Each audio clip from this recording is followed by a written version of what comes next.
Hello, my name is Justin Hauser. I'm finishing up a PhD in fine arts with a field of emphasis in composition and a primary focus in electronic music. My recent work, and specifically my dissertation, involves using live interactive electronics and more specifically motion tracking with the Xbox Kinect. I have to thank a few people real quick. Dale Furrow, who is the person who wrote the abstraction that allows the Kinect to work with Max MSP, the wonderful people at the Center for New Music and Audio Technology in Berkeley, California, and all of the professors that I've had up to this point who have led me to the work that I'm doing. So this is actually a secondary update. The primary update I've already shown most people who are directly involved with this. So this is the newer stuff that I'm working on. So the first thing that we're going to look at, that I'm going to talk about, is a program that manipulates or that checks proximity. It's currently set up to check the proximity of my hands. It can be set up and has been set up for other projects to test more than 2 points. I've got it testing 3 at maximum right now, but it should be able to check up to all of them, so that if you get into a really tiny position, it triggers something, or get out of a really tiny position, it triggers something. So you can do a whole bunch of stuff with this. Currently it's set up so that when I bring my hands together, it creates a sound. And the trick for this is also that I can create, maybe, and now it's going to lose it, higher and lower sounds. Maybe, so I can create multiple sounds. This is not the best patch that I've done this with. I've got another one that works significantly better. And I'll show you a different one that I'm working on that uses similar principles shortly. So that's the proximity system.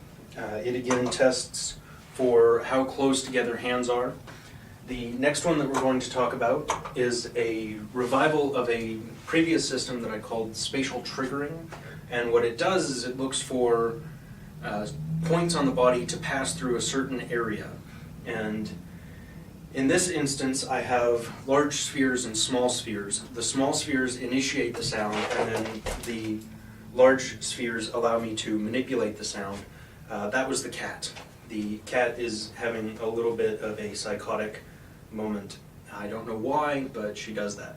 So, as a quick demonstration, so there's the initial trigger.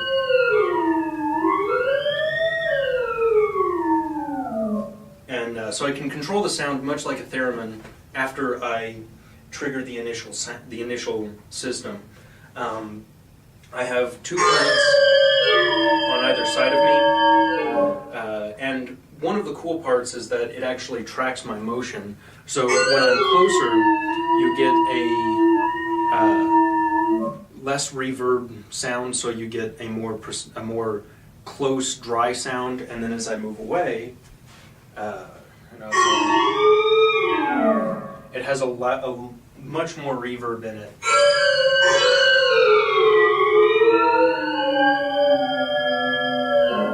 And so I've been really happy with this. The points that it's testing actually connect to my torso, and so they are always in the same position relative to me, which makes moving around the room or moving around the space a lot easier and a lot better,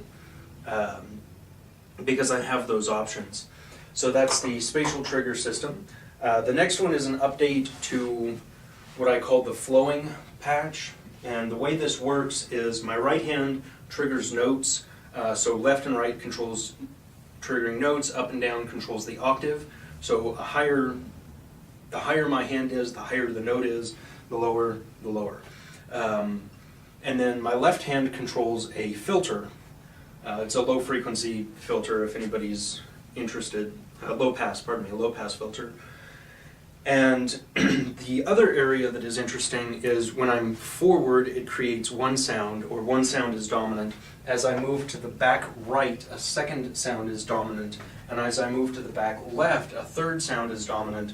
And I can create and control as many sounds as I need to, computer ability pending. But when I'm right in the middle, that's the one that I like the most. It creates this incredibly complex collection of sounds that I can manipulate in a much more flowing and kind of living way that I've never been able to do with any other software or any other technique. So here's the updated flowing patch.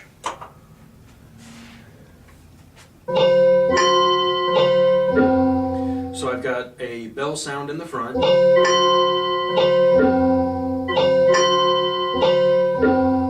And then as I move back,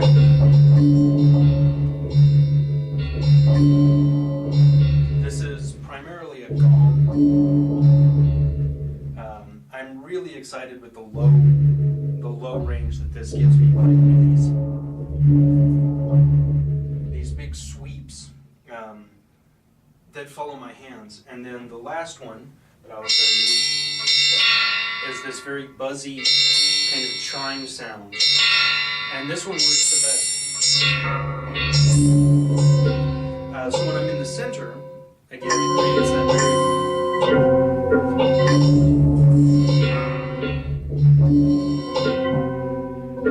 and it allows me to do a lot more. And I'm really excited about this one. Because this one really shows how I can manipulate multiple parameters at the same time. The last one was inspired by the performer Imogen Heap. She has a wired talk that is just phenomenal. And what she does is she's talking about a demonstration of the technology that she's using. And she says they sang a tone and they basically kind of grabbed it and then were able to manipulate it and twist it and do things to it. And I was blown away. That video itself actually led me to the research that I'm doing now. So the way this system works is I have this microphone, and when I step into proximity of the microphone, it activates a recording, or activates the program to record. And I can say whatever I want. I can sing, I could play an instrument, I could whistle. I'm going to talk because it's easier to show what I'm doing. And then once I step away, and I can actually do this, I can actually create loops within loops, but I'm not going to do that. When I step away, it turns that off, and my left hand becomes my control. So it's like there's a sound wave coming across space, and my left hand determines where I'm looking, and I create a loop. And so I can put my hand somewhere, and it looks at the height and position of my hand and determines, determines the width of the loop. The higher my hand, the wider the loop. The lower my hand, the smaller the loop. And then as I move back and forth in space, it determines where on that sound wave I am triggering, where on that sound wave I'm looping. So let me go ahead and get this turned on, and I will give you a demonstration. So the easiest thing to do is just a quick count. 1, 2, 3, 4.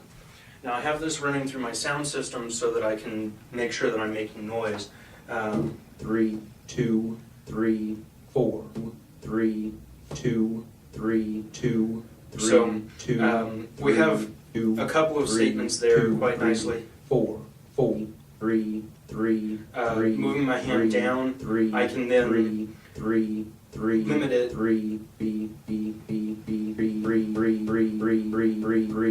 So I can speed things up, I can slow them down, I can move. I can manipulate all of these parameters, and this is just my left hand, and this is just an XY, so it doesn't use the Z parameter at all. And my right hand isn't doing anything, my feet aren't doing anything, my physical position is not doing anything, other than two, three. It two, is mapped three, to two, my physical position, two. so that I can move my hand around wherever I need to. And I can move myself around the stage wherever I need to in order to control those systems. So that's where I'm at currently. Hope you enjoyed. All of this stuff is portable, sort of. And so if you're looking for a place to, or if you're interested in a live demonstration, let me know. I'll put some information in the comments at the bottom once I load this video, and we will go from there. Thank you very much for watching, and have a good day.